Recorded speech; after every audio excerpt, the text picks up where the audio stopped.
gaano kahirap yung mga trabaho nila dito sa Fishport. Basta ang hirap-hirap. Talagang sobrang Mukha nga eh. kailangan ko na bumalik sa gym.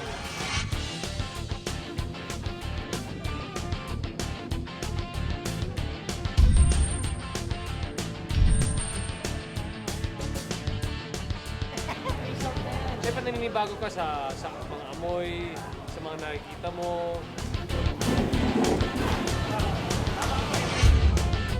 Ako, by far, ito yung pinakamahirap na trabaho na nagawa natin ng kwento. Saan? Dito, dito! Woo! Ito ang Navotas Fishport. Tinawag na Fish Trading Capital of the Philippines dahil dito ang bagsakan ng isda sa Maynila mula sa iba't ibang parte ng Pilipinas. Bilang isa sa pinakamalaking fish trading area sa Asia, mapa-fresh o seawater fish man ang trip mo, kumpleto sila dito. Tinatayang umaabot ng 800 toneladang isda ang ibinababa dito sa buong Navotas Fishport. Kaya naman sa laki ng numero na yun, talaga naman busy ang lugar na ito. At kung hirap ng trabaho naman ang pag-uusapan, isama mo na ang Fishport sa iyong listahan. Dito namin nakilala si Mang Pablo, isang kargador at nagpapatilyo ng banye-banyerang isda. Ako po si Alberto Caste. Ang palayaw ko ay Pablo. Ay 47. Dati, simula ko sa mahirap na trabaho, yung ng baklad, kukuha ng tahong, saka sa pagkakatok ng kalawang ng mga dyan sa lansa, mahirap rin ang trabaho doon. Kung kunti lang kinikita, umalis ako sa trabaho. Dito na rin ako nag-firmis na stabil sa trabaho sa pangangarga. Banye-banyera man ang dating ng isda sa Navotas. Ang kita ni Mang Pablo, isang kahig, isang tuka pa din. Minsan kumikita, minsan hindi. Kaya ang panahon kasi dito, pag mayroon isda, kikita ka rin. Pag walang isda, hindi ka kikita.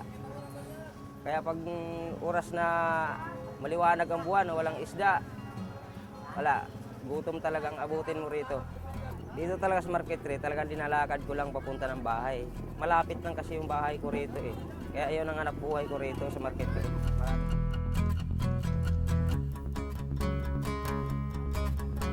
Ito ang bahay kong kubo-kubo eh, pasensya na at talagang parang ng kalapati.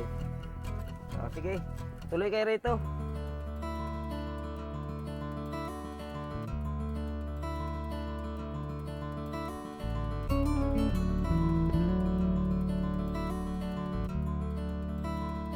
Nabubuo pa rin ang pamilya namin kahit sa hirapan namin. Ito ang aking bunso to, si Joyce. Ito naman si Anel, sinusundan ng bunso. Ito ang aking apo, isang buwan pa lang. Si Ivan. 8 yung anak ko. 3 na lang nag-aaral kasi hindi namin kayang paralin yung 2 pa. Sa pang-araw-araw, kulang pa.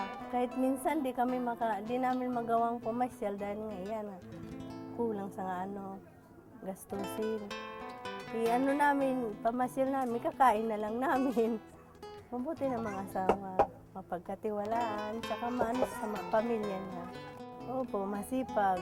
Ang kita niya doon, talagang bigay niya dito para sa mga anak niya. Ito, yung anak kong panganay, si RJ. Tatay na rin siya, mayroon na siyang anak. Hanggat ngayon, talagang dito na rin kami nagtsatsaga sa paghirap.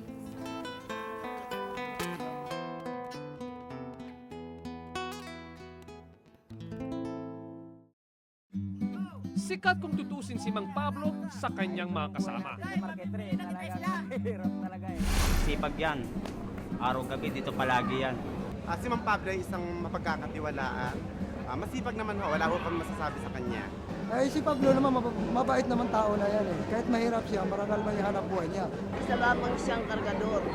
Pero talagang naisurvive niya yung pangailangan ng kanyang pamilya.